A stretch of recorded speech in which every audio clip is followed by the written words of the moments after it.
Kerajaan pusat berubah tahun 2022 apabila Datuk Seri Anwar Ibrahim menjadi Perdana Menteri.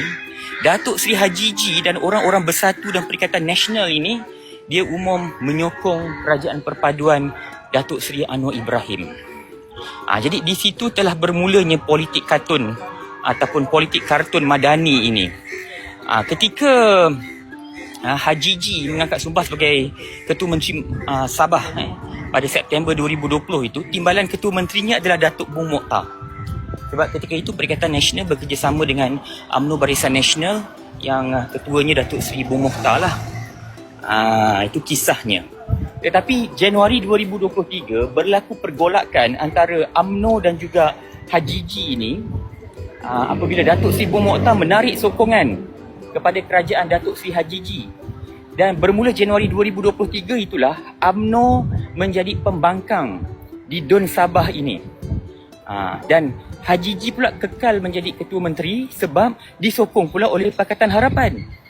Ketika September 2020 tu, Datuk Seri Haji G menjadi Ketua Menteri, iaitu Bersatu Perikatan Nasional ketika itu, ditambah dengan kerusi-kerusi UMNO BN.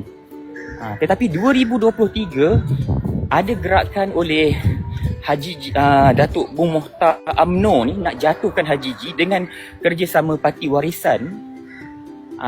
Tetapi pembangkang ketika itu Pakatan Harapan menyokong Datuk Seri Haji G. Jadi nampak tak betapa kompleks dan huru-haranya politik negeri Sabah ini. Dan menjelang pilihan raya negeri Sabah yang hanya tinggal lebih kurang 2 minggu lagi ni, yang menariknya adalah Datuk Seri Anwar Ibrahim, Pakatan Harapan telah main 2 kolam. Maksud saya main 2 kolam itu adalah Datuk Seri Anwar Ibrahim buat kerjasama dengan UMNO di Sabah, dan Datuk Seri Anwar Ibrahim juga buat kerjasama dengan GRS, parti pimpinan Ketua Menteri Haji G ini.